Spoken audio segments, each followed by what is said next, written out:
What's up and welcome back. I'm John Stark from MacMovieGuy.com, your favorite blind film critic. And today, I have stumbled once again into the world that is Sonic the Hedgehog 3. It's the third one, the third time. Well, it's my first time on the third film, so I didn't feel like I've been here before, played this video game as a kid, and now we're back. I guess that's what I'm saying. And there was a cartoon, too. So click like and subscribe, because I'm a blind film critic. That's literally why I'm asking you to do this, because as everybody else is running away from DEI and states are just filing lawsuits to take away disability rights, I would love for us to just kind of run back into the burning building that currently is DEI and put it out, because I benefit a lot from the accessibility that comes out of it, including audio description, which is something that I talk about a lot on this channel. And I'm here to, speak like the fucking Lorax. So, all right, Sonic the Hedgehog 3. I thought it was great. Maybe it's just because, I don't know, the world is on fire and this was an entertaining movie and it made me happy. I might have skewed it up a little bit. I thought about that. I've been like, did I like this movie more because I'm depressed? Or is it actually the best of the Sonics? Hard to tell. It also made me want to watch Akira. So kudos, except for that movie doesn't have audio description that I know of, so it would not be an engaging watch. It would just be me listening to the dub that I've heard before. Anyway. So this movie returns basically everybody to the franchise. I have existing reviews of 1 and 2, so I didn't feel the need to revisit the franchise.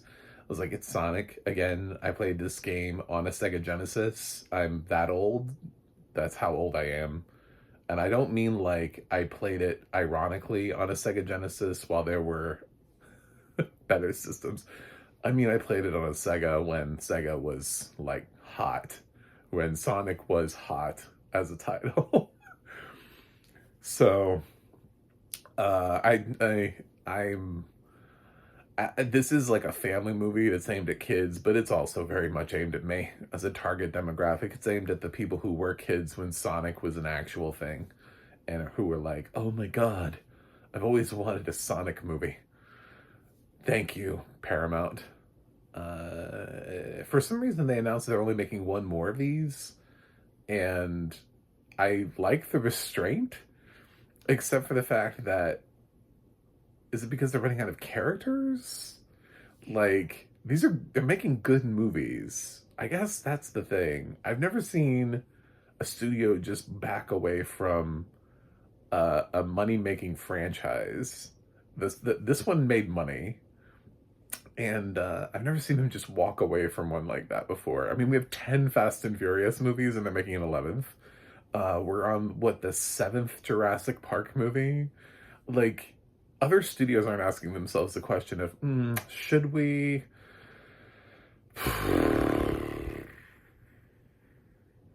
Nah, you're right. I mean, just, like, organically, it just doesn't feel right. Artistically... Not like last one made money, the next one will make money. Let's go.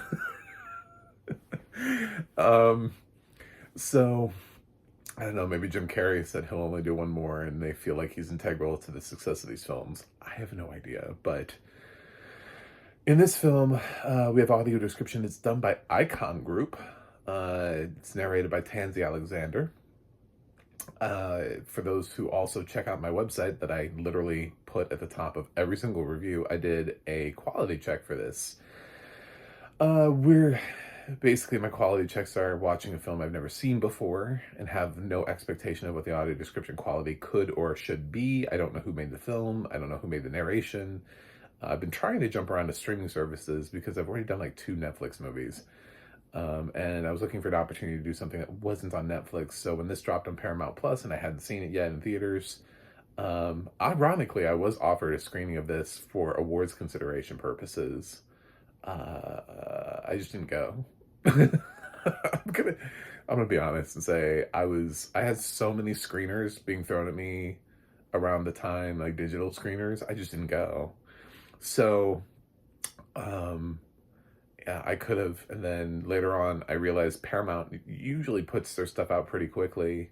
When I saw Gladiator 2 hit as quickly as it did, like, yep, it'll be on Paramount Plus pretty quickly. And lo and behold, it is. So, I don't know how it'd be War of the Rohirrim, though, which should be on Max by now. That movie didn't make any money. So this movie made like $200 million. War of the Rohirrim made like 8, 10.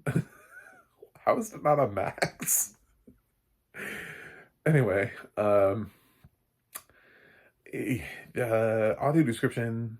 So I did a rundown, like sort of like a stream of consciousness where I watched the movie live and I give my thoughts. Honestly, I liked it a lot. It is the third film, so it has a lot of characters it introduces, but they're all characters that have been in previous movies. Also, hot take: do not watch this movie if you haven't seen the previous two movies. Don't be an idiot. That's an idiotic thing to do. This movie doesn't even care. This movie cares not if you're that dumbass in the theater who like walks in on the third movie. It's like, were there two movies before this? This movie literally takes every character and just throws them at you and previous events and is like, we're in progress. You know what I'm saying? Like, it's not going to explain stuff to you. It's not going to be like previously on Sonic. It doesn't have a lot of exposition to like explain how people got to these relationships. It's just here. And it assumes that you've seen the previous two films or have a passing knowledge of the franchise. So when it comes to character descriptions, I thought they did a really good job. In my quality check, I used the name Shadow because I knew who it was. And I just got tired of saying Black Hedgehog because it takes them a while to say Shadow's name. And audio description works in a way where until they say a name, usually they just use a descriptor to describe the hedgehog. So they found different ways of describing Shadow as a character. And I just was like, Shadow. It's Shadow. I know it's Shadow. Like, it's voiced by Keanu Reeves. He's the one who's joined the franchise. And we also so we have all the returning characters, including Jim Carrey, who's back, and including, I don't know, even his agent, like his sidekick. I was like, wow, that's a unnecessary character to continue to bring back, but okay. But yeah, James Marsden, Tika Sumpter, Adam Pally, who is not in this film enough. Dude had an entire Knuckles TV show devoted to him, and he's in like 2 scenes of this movie. He's barely in this. It's very sad, but they also didn't really have time to bring back the sister and the brother, except in a weird way where they're here, but they're not. You'll see. I don't want to spoil it. It's a good gag, but I don't want to spoil it. So Shadow's in a tank and he breaks out, and then we see all the characters, and we do get character descriptions for like Sonic, Tails, and Knuckles. There's passing little tidbits of information. So if you had no idea what Sonic, Tails, or Knuckles looked like, you would at least have some sort of tidbit. There's more description of Shadow, but there's at least a little bit of those guys. So I actually was pretty happy with the character description. In terms of location description, that's where I kind of thought the film lacked a little bit more. It was in location description, which had a lot to do with where are we? You know, yeah, there are some transitions that are missed where we change location and it doesn't quite acknowledge that we have. Most people will pick up on those kind of things and be like, we're in a new place. You also, like right up off the top, I use the example of the fact that we're in like a government facility where they're holding Shadow. And then all of a sudden we're just told that there's a girl strumming a guitar, but maybe visually it's strikingly different for an audience to show that the girl is not playing the guitar in the room, but there's no transition. So it's very suggestive of the fact that the girl is in room with the guitar. Uh, so I would have done like elsewhere, or flashback. You know what I'm saying? Something to indicate the fact that that is not in the room, instead of just describing it straight through like that. Sometimes one word can make all the difference in a transition, you know. So there are also some locations that are done really well. Actually, I thought Olive Gunn's facilities are pretty well described for what they were. The facilities that were not were Robotnik's.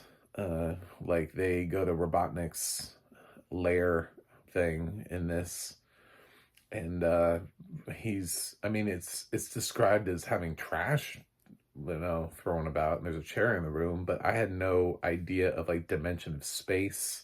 Is it one big room? Is it like several rooms? Like, is he, I couldn't tell you, beyond the fact that he was in a chair, there was trash around him, and he was watching a telenovela, what else this room looked like. Nothing else made sense beyond that.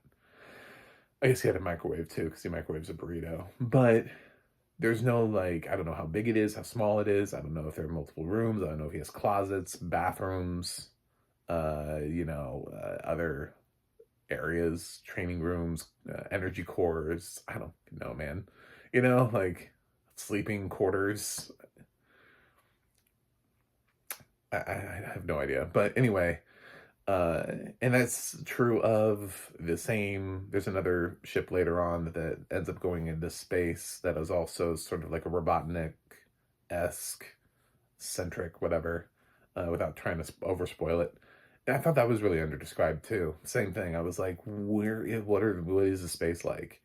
So they went into detail in certain spaces, like there's a little girl that Shadow has flashbacks of, and she has like certain objects that strike memories, and she has like a room, and Shadow visits it, and the room was really well described. We go back to Sonic's cave from the first movie, the cave that he was living in when he was hiding because he was a little baby alien, and he grew up in this cave. I thought that was really well described. So there were several locations that were. There's this one weird cafe thing that I just don't conceptually understand what it is. And I don't want to say that that's fully, it could just be a me thing. But they go to a cafe in Japan, the Team Sonic, and like to sort of hide out. And there are these Japanese individuals that are wearing like these I don't know, parts of costumes, and there's a little group that wears costumes and dances to the Jackson Five's I Want You Back on stage and singing it in Japanese. And I'm like, at first I thought it was like a furry thing. I was like, oh, well, they're safe because I guess everybody else around them is dressed like but then everything else was referred to specifically as like one thing. So I don't know. I don't get it. It's very confusing.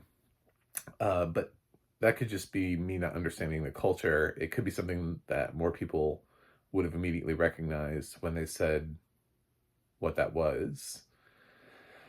If not, that would be another thing where it's like, you might need to explain that a little bit more. Because I was like, what is this? So that's sort of my thoughts on location.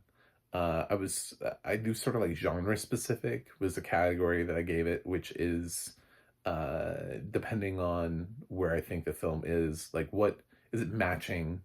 And so this is a kid's film, and I thought the narration was written so that younger audiences could follow it without using a whole lot of big words or words that they wouldn't understand. You want to stay away from those in films that are aimed at families and young kids. You can use bigger words in film and things like Bridgerton where the kids are not supposed to be watching.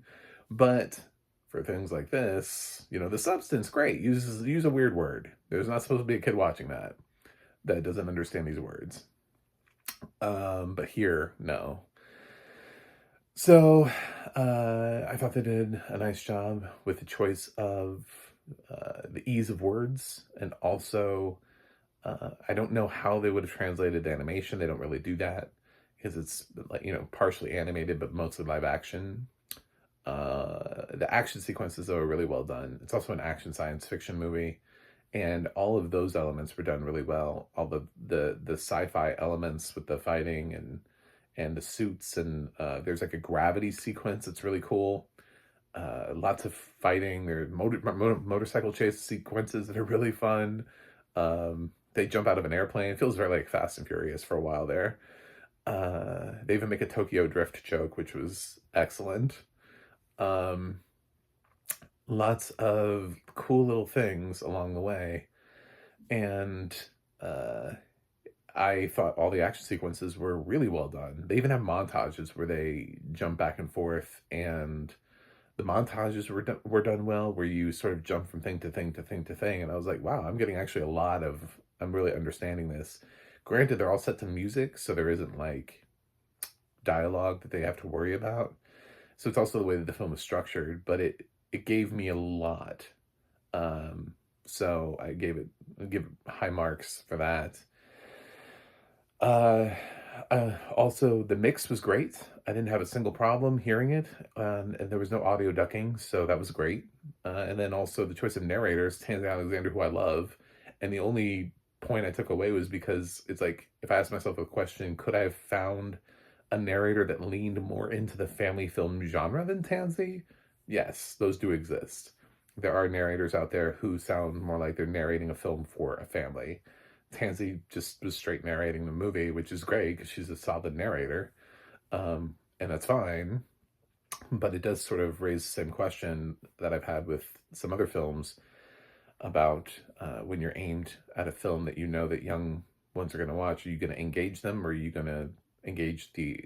Are you going to passively choose to not and just keep it as like a non-performative experience for them? I think there's something to be said about performative audio description in terms of family and kids films, much the same way you would read like a story to a kid, you know, at bedtime.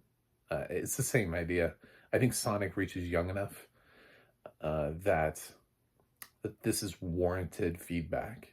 So yes, you could have, but Tansy's also an excellent narrator, so I'm very happy with that. Um, I thought the film overall was great. I caught the double casting of Jim Carrey like immediately. I was like, as soon as I heard the voice, I was like, well. Later on, you get it confirmed through audio description that two characters look exactly alike. But yeah, caught that pretty. I mean, his voice is pretty recognizable. Uh, it was funny. It has some really good gags. It has a lot of little like very sort of meta jokes. There's one that Jim Carrey makes with himself where he's like, it's like we're in a movie and we're those two actors and we're standing on screen with each other, and he has kind of like that kind of joke, which is it's funny to point that out. There's a really complicated mission that they're explaining to Sonic, and he answers with like, "Can we get Tom Cruise to do this?" And I thought that was a good one. He also his Tokyo Drift joke was really funny. So he's got some really good one-liners, like zingers in there that are entertaining. So I actually think this franchise may have somehow gotten better. It has a mid-credits and an end credits sequence, which is crazy. The mid-credits sequence will hint to you who's joining the next movie. Pretty much openly tells you who's joining the next movie, like who the next Sonic world character is that's coming. And then the end credit sequence will confirm to you somebody who was maybe their fate was left in limbo, and at least one person's fate is confirmed as not in limbo, and they're fine. So, yeah, stay for those if you want. Um, but I would recommend Sonic. I had a lot of had a lot of fun with this. Generally, I think, I'm glad that enough critics have liked this and appreciated it, because it's really easy to write this off as just like mindless entertainment. But we also need mindless entertainment. I know some people don't. Like, to them, they live totally for art house. They just want to do, like like you know, old school, you know, I don't know, like French cinema and Italian cinema, and their idea of a good evening is rewatching, Breathless and back to backing that with like Bicycle Thieves. So, okay, I mean, those people, sure, Sonic, not your thing. Most people, we go to theaters for big experiences as well, and I thought this was a big experience. And audio description is supposed to bridge a gap for blind people and sighted people, so that we have a similar shared experience. Actually, I thought this audio description track did that really well. So even though I'm pretty unfamiliar with Icon Group outside of Gladiator 2, it's the only thing that I think I remember them doing, um, this is a really good track, and they should be proud of it. And I like Sonic the Hedgehog 3. I recommend it. I'm going to give Sonic an A minus. I liked the movie. It's fun. You'll like it too. Uh, anyway, thanks for watching. Thanks for subscribing. Remember, inclusivity is not a bad word, and I will see you guys on the other side.